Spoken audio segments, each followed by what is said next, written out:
కొన్ని సంవత్సరాల క్రితం జరిగిన double murder case, Chinthakuntla double murder case విషయంలో కొంతమందికి శిక్ష పడడము, లైఫ్ ఈరోజు జడ్జి గారు తీర్పు ఇవ్వడం జరిగింది.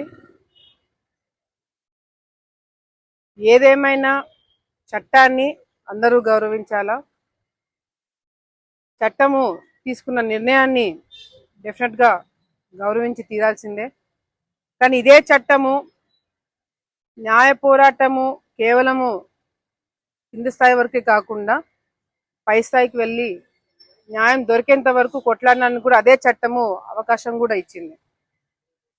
ఎవరైతే ఈరోజు ఈ ఏరియా చాలా మంది అనుకోవచ్చు, శిక్ష పడిన వాళ్ళ దగ్గరికి ఎందుకు ఎమ్మెల్యే గారు వచ్చారు ఏంటి దీంట్లో అనేది. ఈ ప్రాంతంలో గతంలో ఎప్పుడో జరిగిన ఫ్యాక్షన్ కుటుంబాలు అన్ని చాలా వరకు కొన్ని వందల వేల ఫ్యాక్షన్ కుటుంబాలు ఉన్నాయి. అప్పుడెప్పుడో జరిగిన ఫ్యాక్షన్కి ఈరోజు తీర్పు రావడము, ఈరోజు దాదాపుగా 12 మందికి లైఫ్ సెంటెన్స్ ఇవ్వడము. వీళ్ళందరూ కూడా గతంలో ఇరు పార్టీలు అంటే శిక్ష పడిన వాళ్ళు, శిక్ష పడని వాళ్ళు, కేసు కొట్టేపించుకున్న వాళ్ళు అందరు, దాంట్లో అన్ని పార్టీలు వాళ్ళు ఉన్నారు. తెలుగుదేశం ఉన్నారు, వైసీపీ ఉన్నారు, అందరూ ఉన్నారు. కానీ ఏదేమైనా ఆ కుటుంబాలు ఎవరైతే మమ్మల్ని నమ్ముకొని, ఇందాక చూసాం చిన్న చిన్న పిల్లలు వచ్చి మమ్మల్ని పట్టుకొని మా నాన్న కావాలా అది ఇది అని చెప్పి చాలా బాధపడ్డారు. డెఫినెట్గా వాళ్ళ పరిస్థితి ఏ విధ ఆర్థికంగా ఇబ్బందులు అవన్నీ కూడా దగ్గరుండి మేము చూసుకోవడం ఎట్లాగో మా బాధ్యత, అది మేము చూసుకుంటాము. ఈ శిక్ష పడిన వాళ్ళకు కూడా తర్వాత న్యాయ పోరాటము విషయంలో కూడా అన్ని విధాలుగా మేము సపోర్ట్ చేస్తాము. వాళ్ళకి న్యాయం దొరికేంత వరకు మేము కూడా వెంటనే ఉండి, అసలు ఇది డీటెయిల్గా ఇంకా డెప్త్గా హైకోర్టులో వాదనలు వినిపించేలాగా, ఎందుకంటే ఇక్కడెక్కడెక్కడ చిన్న చిన్న పాయింట్స్ మిస్ అయినవి కూడా హైకోర్టులో మేము అవి కూడా పెట్టి అవసరమైతే సుప్రీంకోర్టు వరకైనా వెళ్ళి డెఫినెట్గా ఈ కుటుంబాలని న్యాయం జరిగేటట్టుగా కూడా మేము దగ్గరుండి చూసుకుంటామని ఇక్కడున్న కుటుంబ సభ్యులు వాళ్ళందరికీ కూడా వాళ్ళకి భరోసా ఇస్తున్నాము. వీళ్ళకి న్యాయం జరిగేంత వరకు వీళ్ళలో ఒక కుటుంబ సభ్యురాలుగా నేను కూడా డెఫినెట్గా ఫాలోఅప్ చేస్తామని మరొకసారి తెలియజేసుకుంటూ, ఈరోజు ఇక్కడ ఇన్సిడెంట్ చూసిన తర్వాత మేము కూడా మా రాజకీయ పద్ధతులు అంటే మార్చుకోవాలి, అంటే దానికి దీనికి సంబంధం లేదు, రాజకీయ పద్ధతులు కొన్ని మేము కూడా మార్చుకోవాలా.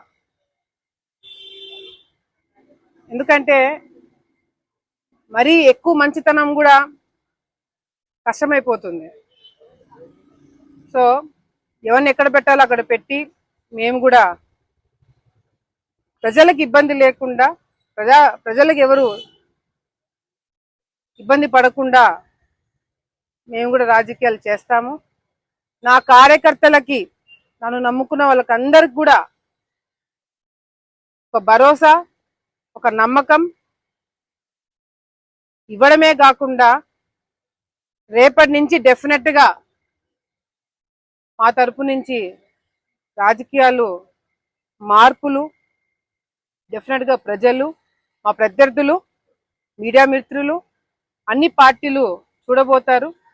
మేము కూడా ఎంతో నష్టపోయినాం, ఎంతో కష్టాలు పడినాం, కేసులు వేయించుకున్నాం, జైళ్ళకు పోయినాం. కొంతమందికి న్యాయం దొరుకుతుంది, కొంతమందికి న్యాయం దొరకట్లే. కొంతమంది కేసులు పెట్టడానికి కోర్టుకు పోతారు, కొంతమంది పెట్టిన కేసులు కోర్టుకు పోవట్లే. కొంతమందికి శిక్ష తప్పించుకుంటారు, కొంతమంది శిక్ష పడుతుంది. అది ఏందనేది కూడా హైకోర్టులో న్యాయం, చట్టం పైన మాకు గౌరవం ఉంది, ఇంకా నమ్మకం ఉంది. ఎక్కడో చోట ఇంకా న్యాయం జరుగుతుంది.